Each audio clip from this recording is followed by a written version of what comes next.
오늘 다복 시리즈 25번째 시간입니다.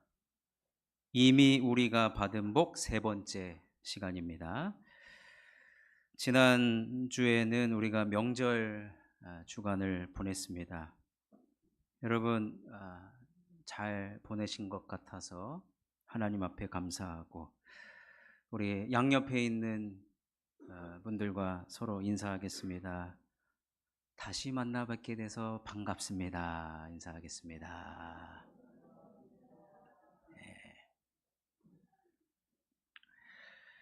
우리가 지금 성부 하나님, 성자 예수님, 이제 오늘은 성령 하나님으로부터 받은 신령한 복이 무엇인지를 살펴보고자 하는데요. 바울은 3절부터 14절까지 찬송하리로다. 그러니까 우리가 찬송해야 될 것이 바로 하나님께서 우리들에게 주신 신령한 복이라는 겁니다. 그런데 그 신령한 복은 이 땅에 있는 복과는 전혀 비교할 수 없는 황홀하고 감격스러운 복이고, 그 복을 우리 모두 함께 찬송하자는 겁니다. 여러분, 이번 명절 때 조용필 씨 공연을 보셨습니까?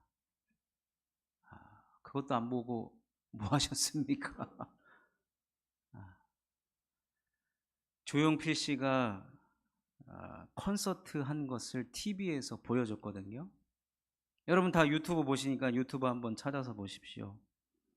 제가 알기로는 올해 나이가 77으로 알고 있는데 3시간 30분 동안 거의 멘트 없이 본인의 히트곡을 서서, 그 70 후반 되신 분이 서서 노래를 부르는데 감동 그 자체입니다. 그래서 조용필 씨를 좋아하시든 싫어하시든 제가 그걸 말하는 게 아니라 여러분들도 오래오래 건강하시기를 바랍니다. 성가대 오늘 마지막이 좀 이상하다고 이상하다고 상관없습니다. 지휘자님 지금 도망갔어요 지금. 이상해도 괜찮아요. 77세, 78세, 80세까지 성가대 자리를 지켜주시기를 주님의 이름으로 부탁드립니다. 지금 조용필 씨는 자신의 히트곡을 3시간 30분 동안 노래를 불렀단 말이에요. 근데 오늘 사도 바울은요, 우리 찬송합시다 그러는 거예요. 그래서 에베소서 1장 3절부터 14절까지 무려 202개의 단어를 한 문장으로 지금 찬송하고 있습니다. 성부 하나님께서 우리를 택하신 것을 찬송하고, 우리를 하나님의 자녀 삼아주신 것을 찬송하자고 했고, 성자 예수님께서 우리의 죄를 용서하기 위하여 십자가에 못 박혀 죽으신 것을 찬송하자고 했고, 그로 인해 우리의 삶이 이제는 흐릿한 삶이 아니라, 희미한 삶이 아니라 명확하고 삶의 목표가 오직 예수라는 그런 삶을 살게 해주신 성자 예수님을 찬송하는 삶을 살아가면 이 땅에서 우리가 당하는 어려움들 다 충분히 이겨낸다는 겁니다. 아멘. 오늘은 성령 하나님께서 우리들에게 주신 복을 마지막으로 살펴보면서 우리가 어떤 신령한 복을 이미 받은 자인지 우리가 함께 은혜 받았으면 좋겠습니다. 첫 번째로는 성령 하나님께서 우리에게 주신 신령한 복은 인치심입니다. 인치심. 자, 에베소서 1장 13절을 다 같이 한번 읽어보겠습니다. 시작. 그 안에서 너희도 진리의 말씀 곧 너희의 구원의 복음을 듣고 그 안에서 또한 믿어 약속의 성령으로 인치심을 받았으니, 약속의 성령으로 인치심을 우리가 받았다는 거예요. 누구로부터요? 성령 하나님으로부터.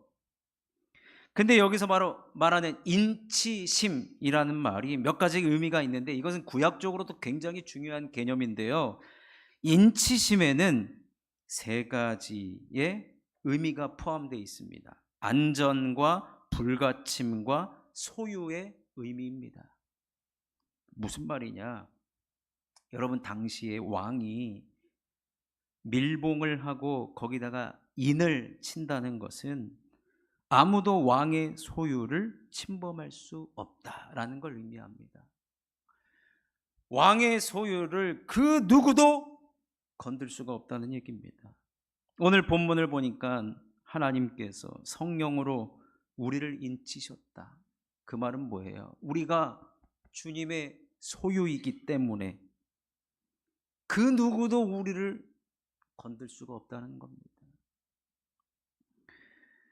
그 누구도, 그 어떤 것도, 삶의 어떤 풍파와 파도가 우리들에게 온다 할지라도 우리를 침범할 수 있는 것이 단 하나도 이 세상에 존재하지 않는다라는 겁니다. 왜냐하면 우리가 하나님의 소유이기 때문에 그래요. 이렇게 말씀하시는 거와 마찬가지예요. 내가 예수 그리스도, 단 하나밖에 없는 예수 그리스도의 피 흘림으로 말미암아 이 성도가 내 자녀가 되었으니 해할 자가 아무도 없다라는 겁니다. 여러분, 우리가 에베소서 말씀을 보고 있잖아요. 당시에 에베소가 얼마나 번창한 지역인지 몰라요. 제2의 로마예요. 엄청난, 그러나 이 에베소 이 지역이 가장 유명한 게 뭐냐면 돈이에요. 돈. 그리고 우상입니다. 그러다 보니까 세상 사람들이 다 돈을 쫓고 우상을 쫓고 성공과 명예를 쫓는 그때에 저 사람들은 삶의 방식이 좀 독특해. 그러다 보니까 그들이 차별을 받기 시작하고 교회가 엄청난 박해와 핍박, 그리고 교회가 공공의 적이 되었습니다. 여러분, 교회가 공공의 적이 된다는 말은 굉장히 위험한 말이에요. 지금도요, 12월 25일 무슨 날이죠? 성탄절만 되면 교회 하나가 불타는 나라가 지금도 존재합니다. 교회를 불태워도 그들의 현행법에 잡힐 수가 없어요. 그들의 종교법은 다른 종교에 대해서 해를 가하는 것을 법으로 보호를 받는 그런 나라가 있습니다. 그리고 지나가다가 여러분, 옛날에 우리나라 초창기 60년대 70년대 이렇게 그때 목회하시던 분들, 특별히 저 시골에서 개척하신 분들 이야기를 들어보면 시골 사람들이 여러분 예수를 믿겠습니까? 농사일 하느라고 얼마나 바빠요. 지금 추수 때 교회 가잔 소리 하면은 그냥 난리가 납니다. 와서 목사면 와서 밭이나 좀 메고 좀 낫을 들고 오던가. 근데 여러분, 그럼에도 불구하고 많은 목사님들과 많은 성도들이 복음을 전할 때마다 그들이 승질나니까 교회가 화풀이 상대예요. 그래가지고 교회 앞마당에다가 똥 오줌 많이 싸놓고 도망갔습니다. 밤에 몰래 와가지고. 공격을 받으면 받을 수밖에 없는 상황이 바로 이 에베소 교회와 성도가 처한 상황입니다. 그런데 성령의 인치심이라는 말을 에베소 교회와 성도들이 들었을 때 얼마나 힘이 되고 위로가 됐는지 모릅니다. 하나님께서 내가 침 발라놓은 내 거야, 그러니까 아무도 건들지 마, 지금 그 얘기를 하고 있는 거예요. 옛날에는 막 저희 아버지도 8남매예요. 옛날에는 막 7남매 8남매 막 이렇게 났잖아요. 근데 한 5, 6, 7번 되면은 나까지 내려올 먹을 게 없어요. 그러다 보면 어쩌다 먹을 거 생기거나 어쩌다 옷이 생기면 어떻게 해요? 움켜쥡니다. 그냥 아주 그냥 움켜져요. 이거 잡고 잠을 자거나 학교를 못 가죠. 내가 내 거 누가 먹었을까봐, 누가 가져갔을까봐. 거기다가 이거 내 거 먹지 마세요 써놔도 옛날에는 그런 게 어딨어요.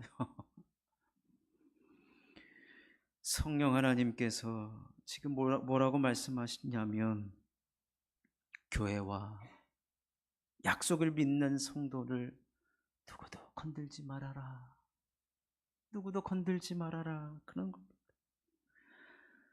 당시 에베소 교회를 건드려 보고 교회가 사라지도록 무너지도록 해봤지만 교회는 무너지지 않는다는 겁니다. 오히려 밟으면 잡초처럼 다시 일어나는 것이 교회이고, 오뚜기처럼 다시 제자리로 돌아오는 것이 바로 하나님의 몸된 교회와 주님의 택한 백성이라는 겁니다. 왜요? 약속의 성령으로 인치심을 받았기 때문에 그렇습니다. 그럼 여기서 말하는 약속이 무엇이냐? 하나님의 몸된 교회는 하나님의 관심이라는 거예요.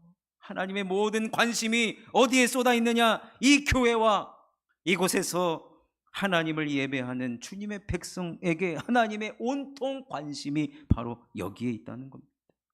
교회는 주님의 사랑이고 기쁨이고 자랑이고, 그곳에 속한 성도들이 우리 하나님의 기쁨이기 때문에 그 누구도 건들 수 없고 해할 수 없는 성령의 인치심이 바로 우리 모두에게 있다는 겁니다. 그래서 여러분, 교회를 통해 하나님의 말씀을 선포하고 교회를 통해 하나님 나라를 확장하기 위해 교회를 세웠기 때문에 그 누구도 무너뜨릴 수 없다는 겁니다. 여러분, 이 세상에 복음을 전하고 하나님의 말씀을 전하는 기관이 어디 있습니까? 교회밖에 존재하지 않습니다. 그러니 이 교회를 하나님이 보호하신다는 겁니다. 하나님이 보호하사 우리 교회 만세. 그리고 우리 예수님께서는 베드로에게 어떤 약속의 말씀을 하셨습니까? 마태복음 16장 18절 말씀을 함께 읽겠습니다. 시작. 또 내가 내게 이르노니 너는 베드로라. 내가 이 반석 위에 내 교회를 세우리니 음부의 권세가 이기지 못하리라. 음부의 권세, 그 아무리 우리를 넘어뜨리는 큰 힘을 가진 존재라 한다 할지라도 뭐예요? 내 교회 이기지 못한다는 겁니다.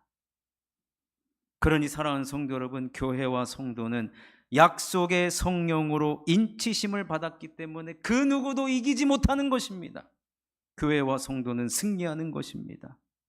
베드로의 고백을 받으시면서 음부의 권세로부터 승리하게 하신다라고 하셨는데 그 고백이 무엇입니까? 마태복음 16장 16절입니다. 함께 읽겠습니다. 시작.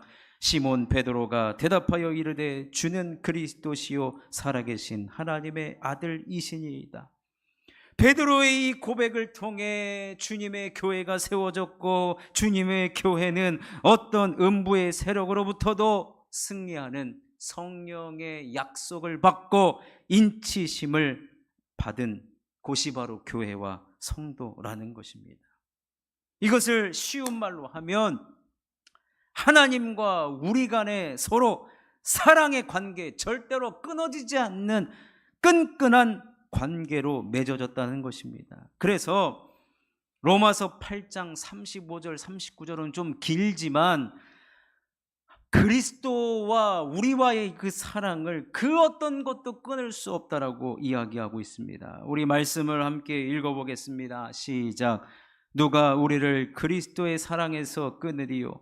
환난이나 권고나 박해나 기근이나 적신이나 위험이나 칼이라. 기록된 바 우리가 종일 주를 위하여 죽임을 당하게 되며 도살당할 양같이 여김을 받았나이다 함과 같으니라. 그러나 이 모든 일에 우리를 사랑하시는 이로 말미암아 우리가 넉넉히 이기느니라. 내가 확신하노니 사망이나 생명이나 천사들이나 권세자들이나 현재일이나 장래일이나 능력이나 높음이나 깊음이나 다른 어떤 피조물이라도 우리를 우리 주 그리스도 예수 안에 있는 하나님의 사랑에서 끊을 수 없으리라. 그 어떤 것도 여러분 우리를 하나님의 사랑에서 끊을 수 있는 것이 없다는 겁니다. 그렇기 때문에 여러분, 당시에는 에베소 교회가 당하는 여러 가지 환난과 핍박, 현재 성도 여러분 가운데 마음의 고민, 자녀의 고민, 육신의 고민, 건강의 고민, 가정의 고민, 생업의 고민, 여러 가지 우리들이 할 수 있는 고민과 환난과 핍박이 하나님과의 우리의 사랑에서는 절대로 끊을 만한 능력이 되지 않는다는 것입니다. 이것이 바로 성령 하나님께서 우리들에게 인치심을 인치심으로 말미암아 우리가 받은, 이 땅에서 받은 신령한 복이라는 것입니다. 그러니 여러분, 우리가 할 수 있는 일은 무엇이겠습니까? 무엇이겠습니까? 주님을 사랑하는 것밖에 없어요. 하나님이 강력한 성령의 인치심으로 도장 찍으시고 하나님과의 우리의 사랑의 관계에서 그 어떤 것도 끊을 수가 없다라고 하는데, 그럼 이 말이 무슨 말입니까? 하나님이 우리에게 사랑한다, 사랑한다 일방적으로 지금 보내주고 있는 거예요. 그러나 여러분, 사랑은 일방적이 아닙니다. 부모와 자식 간에도 사랑이 일방적일 수가 없습니다. 사랑은 양방향이어야 됩니다. 그래서 여러분, 우리가 이런 찬송을 부를 수 있는 겁니다. 내 구주 예수를 더욱 사랑. 여러분, 제가 조용필입니까? 같이 불러주십시오. 같이 불러주십시오. 저는 조용필, 같은 조시긴 하지만 다시 한번 내 구주 예수를, 내 구주 예수를 더욱 사랑, 엎드려 비는 말 이것일세. 가사가 틀렸어요. 내 진정 소원이 내 구주 예수를 더욱 사랑, 더욱 사랑. 여러분, 성령의 인치심의 복을 받은 우리가 해야 될 것은 주님을 더욱 사랑하는 것밖에 없습니다. 주님을 더욱 사랑하시기를 주님의 이름으로 축원합니다. 다복한 삶은 결국 하나님을 더욱 사랑하는 것임을 이미 우리가 받은 복, 사랑으로 표현하시기를 주님의 이름으로 축원합니다.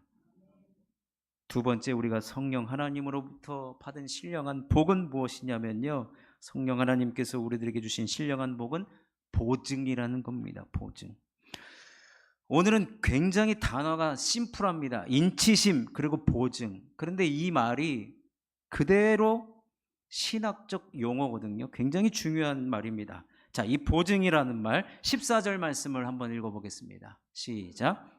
이는 우리 기업의 보증이 되사 그 얻으신 것을 속량하시고 그의 영광을 찬송하게 하려 하심이라. 여러분, 우리가 지금 예수 믿고 구원받았지 않습니까? 그러나 우리의 구원은 지금 완성되지가 않았습니다. 완성을 향해 나아가고 있습니다. 그러나 궁극적으로 완성된 구원을 받게 될 것입니다. 이것을 위해서 오늘 본문에 의하면 우리 기업의 보증이 되사, 이 말은 우리의 종국적 구원, 완성될 구원을 위해서 성령 하나님께서 친히 나를 위해, 우리 모두를 위해 일하고 계신다는 겁니다. 그래서 자신 있게 내가 지금 일하고 있다는 표현을 우리 기업의 보증이 되사라고 표현을 한 거고, 빌립보서에서는 이것을 이렇게 표현하고 있습니다. 빌립보서 1장 6절입니다. 시작. 너희 안에서 착한 일을 시작하시니가 그리스도 예수의 날까지 이루실 줄을 우리는 확신하노라. 그러나 뭐라고 말하고 있습니까? 우리가 확신하노라. 그 일은 반드시 이루어진다는 겁니다. 우리의 종국적 구원은 반드시 이루어진다는 겁니다. 성령 하나님께서 지금 보증하겠다라는 겁니다. 그러니 여러분, 우리가 이 말씀을 어떻게 받아들이냐면요, 우리에게 혹 고난이나 어려움이 찾아왔을 때, 여러분, 저도 고난을 당해보고, 여러분 이 자리에 앉아 계신 분들 중에 고난 한번 안 당하고 인생을 그냥 순탄하게 살아오신 분 없지 않습니까? 고난이 다가오면 때로는 이런 생각이 들어요. 우리 하나님이 나를 싫어하시나? 그런 생각이 들 때도 있습니다. 우리 하나님 나를 싫어하시는가? 내가 예수 믿는 걸 싫어하시나? 내가 이렇게 교회에서 헌신하고 충성하고 봉사하는 건 하나님 원하시지 않는가? 내가 잘못 이것에 있는 건가? 여러분, 고난이나 어려움이 찾아와도 우리에게서 구원이 멀어지는 것이 아니라 비록 아직 도달하지는 못했지만 반드시 완성된 구원을 이룰 것이다라는 그 가운데서도 여러분, 그래서 이런 말이 있는 거예요. 변장된 축복, 고난은 변장된 축복으로 찾아온다. 그래서 여러분, 고난이 우리에게 찾아오면요, 우리의 시야가 처음에는 안개와 같이 뿌연 상태가 될 수 있습니다만, 그러나 그때 내가 지금 구원의 과정을 걸어가고 있고 이것을 위해서 성령께서 보증하셔서 일하고 계신다는 그 진리의 말씀만 여러분 기억하신다면 그 안개가 다 거쳐지는 것, 그 뒤에 담겨진 숨겨진 축복이 바로 내 것이 된다는 것입니다. 우리 장로교의 창시자인 칼빈 선생께서 장로교의 5대 교리를 만들었는데 그 중에 하나가 무엇이냐면 성도의 견인이란 말이 있어요. 견인, 끌고 간다는 거예요. 우리를 주님께서 우리의 목덜미라도 잡고 끌고 가는데 어디까지 끌고 가느냐? 완성될 구원의 날까지 우리를 끌고 간다는 거예요. 그렇다면 여러분, 우리에게 아까 빌립보서에서 우리는 확신하노라 그랬잖아요. 주님께서 우리를 끌고 가실까? 갔으면 좋겠는데 그것이 아니라 우리를 끌고 간다는 거예요. 우리는 확신한다는 거예요. 하나님께서 우리를 끝까지 책임지신다는 거예요. 내 자녀에 대해서, 우리의 인생에 대해서 책임지신다는 거예요. 가끔 어떤 분들이 나 믿고 한번 투자해 보십시오. 다 거짓말이에요. 여러분, 망하는 길이에요. 그 사람 믿고 어떻게 우리 인생을 맡기고 우리의 물질을 맡깁니까? 그러나 오늘 우리 하나님께서, 성령 하나님께서 뭐라고 말씀하시는 것이나 마찬가지면 내가 보증이니까 나만 믿고 따라오라는 거예요. 내가 보증 섰으니 나만 믿고 인생 걸어봐라, 그겁니다. 그러면 우리를 견인해 간다는 거예요. 어디까지요? 구원의 완성되는 날까지.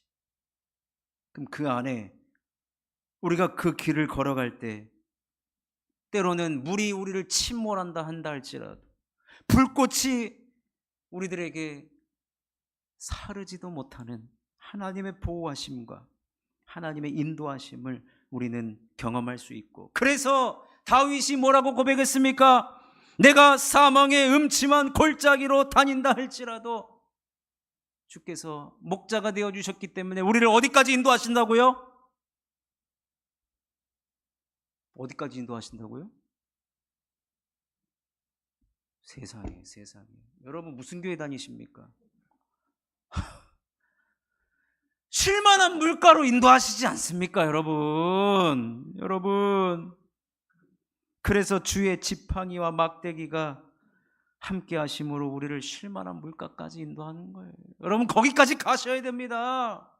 아멘. 그렇기 때문에 우리는 성령께서 우리를 보증해 주신다는 말을 철석같이 믿고 주님 따라가면 우리의 인생, 여러분, 대박 터진 거예요.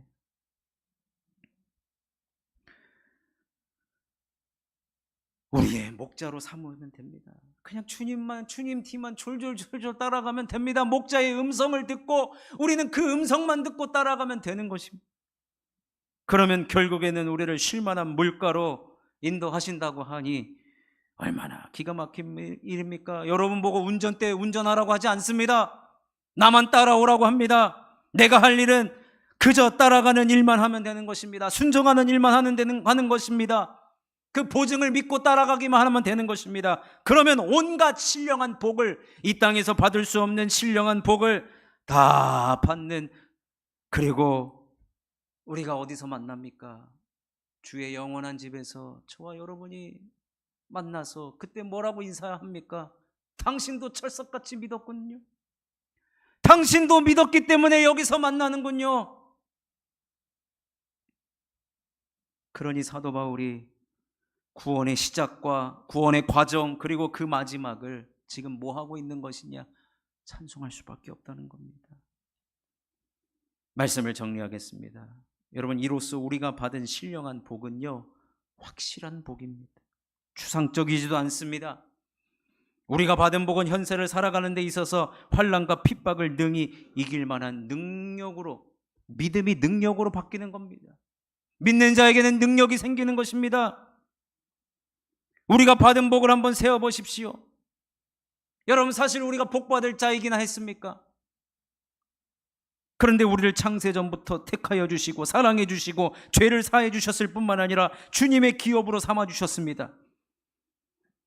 사실 우리의 현실은 흔들려서 우리가 도달해야 하는 목표점에 도달하지 못할 것 같지만, 현실, 우리를 끝까지 인치시고 보증하셔서 도착해야 할 곳에 있게 해 주시는 신령한 복, 이것을요, 우리가 앞으로 받을 복이 아니라는 거예요. 주님 주십시오 주십시오 해야 되는 복이 아니라는 거예요. 이미 받은 복이에요. 받은 복을 세어보라는 겁니다. 그리고 하나님을 사랑하라는 거예요.